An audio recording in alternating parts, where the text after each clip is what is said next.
say it. Today's point is going to the original Japanese with the subtitles. This week's episode of the dub has given us a lot to talk about. So before we get to the parts I'm going to criticize, let's go ahead and get out of the way the things that I actually liked about this week's dubbing.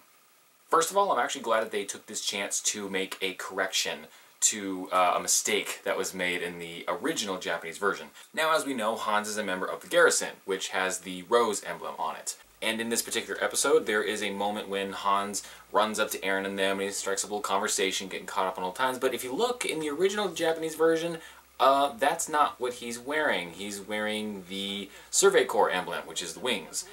Pretty big error. And I'm glad that they took this opportunity to fix it. In this version, now he actually has the correct emblem on it. And the other thing that I liked is pretty much everything from the conversation on top of the wall through to the end of the episode. The actors are really starting to get a camaraderie kind of feeling going on. Their banter back and forth feels very natural. They have a very authentic feeling of the way they bounce off of each other. Feels very natural. They each play to their strengths. Connie being kind of the wise ass, and Sasha being very, you know, Sasha. Alright, and now I guess we'll talk about the rest of the episode. Okay, well, we'll start from the beginning, I guess. The training commander, you know, goes through and he's evaluating each of the characters as they go through their training. And right off the bat, we start off with Reiner, and it immediately strikes me as off-putting. Reiner Brown. The mind and constitution of a grass-fed ox. So what, as opposed to an ox that doesn't eat grass? Like, what's the point of this? It seems like I'm nitpicking, but people that translate things from one language to another, they have to choose their diction and very, very, very carefully. So every single word that gets, you know, put into a final version of a translated work was specifically decided on. So that's why, if it seems like I'm nitpicking, it's because such a little choice like that was specifically chosen, and I'm just wondering why. And just like last episode, we have more butchering of characters' names. It goes from Annie Leonhardt to Annie Leinhardt. It goes from Bertlut Hoover to Bertlut Huba. And once again, Connie Springer? That sounds like a stupid, like, Mel Brooks name. Another assessment that rubs me just the wrong way is Eren's. Eren's assessment now in the English dub completely neglects that he's made any kind of improvement. It neglects that he's working hard at all. It just kind of seems like, oh, he's driven, and that should be enough. When really, if you're driven, you should start to see results from that. But somehow they just completely neglect this. Eren Yeager. 目立った特技はないが、他ならぬ努力で成績を伸ばした。そして人一倍強い目的意識を持つ。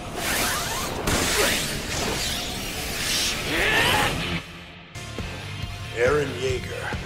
Lackluster in the classroom. Marginally better in the field. But driven by a sense of purpose that's almost terrifying. And that actually kind of leads me to one of the bigger issues that I wanted to discuss. And I do mean discuss. I don't want to just sit here and bitch about it. I want to make an observation. First, let's go back a few seconds. Let's go back to Annie's assessment from the point of view of the training director, Keith. In both the original Japanese version and in the American dub, he makes the observation that Annie is a lone wolf, that she doesn't really get along with others, even though she's really a really good fighter. Annie Leinhardt. Gifted with a sword, but does not exactly play well with others. Annie Leinhardt. 斬撃に火の打ちどころがないが、連帯性に難があり、孤立気味。 Okay, you got that? Both the English dub and the sub with the Japanese, they both get that part across. Now, let's take a look at the next scene and compare how the English dub and sub portray Annie. In the original Japanese with the subtitles, Annie speaks in a very solitary, only me, and very, very selfish mindset. She really does come across as only caring about herself. とにかく私はこのくだらない世界で兵士ごっこに興じられるほどバカになれない。 Now let's look at the American dub version. Look around you, Aaron. All the sons of bitches really expect us to do is play the game. Don't be a pawn. See, now in the American dub, now it seems like Annie is way more concerned about Aaron's well-being, like trying to save him from some kind of propaganda, avoiding falling in with the crowd kind of thing. And that contradicts kind of the earlier characterization beforehand. So both the original Japanese and the American dub set up Annie as being a lone wolf and being very selfish and just about herself, very isolated. But the following scene in the Japanese sticks to that characterization, while the American dub contradicts that in the very same scene.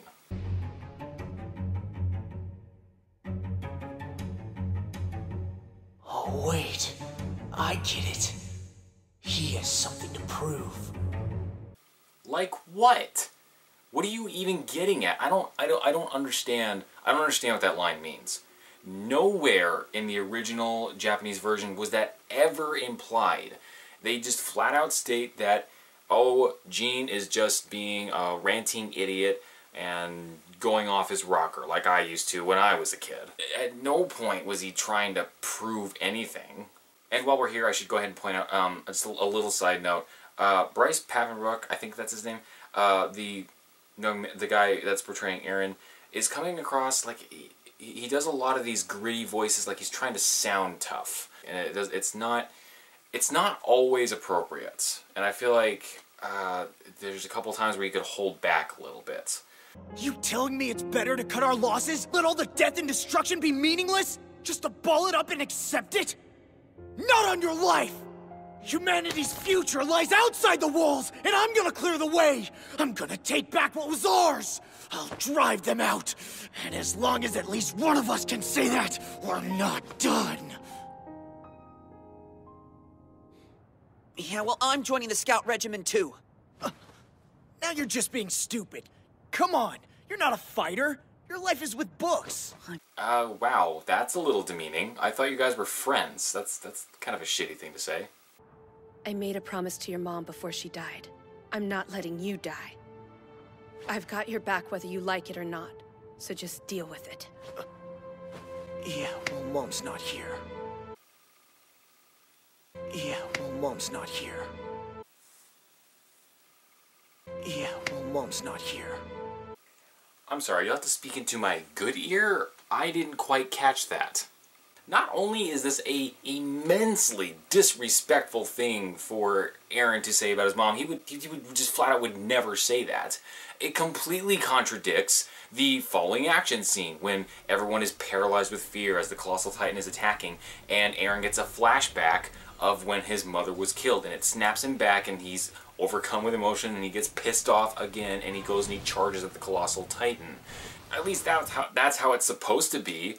But now, with this new line of, oh, Mom's not here, it's coming across like Aaron is blaming his own mom for not being around. Again, though, I mean, I'll give sympathy points for the good-natured banter back and forth on top of the wall. The the cadet characters all seem to have they're getting a rapport down. But if they don't start fixing, if they don't, I guess I don't mean to say fixing, it's not that it has to stay exactly the same as, you know, the subtitle version.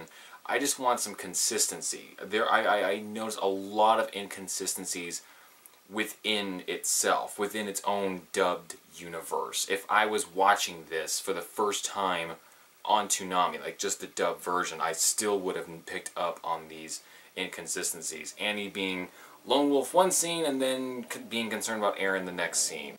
Aaron being somewhat indifferent about his mom dying to being pissed off and wanting revenge for his mom dying. I still would have picked up on these things. So I'm really pulling for the next episode because as we all know, or at least those of us who watched it, a lot, like plot-wise, happens, and a lot hinges on the performance of the actors themselves. So, that's a pretty high bar. I hope they deliver. But on the bright side, this sets the bar pretty low. So maybe it'll be a little easier to be impressed next week. Until then, see you guys then.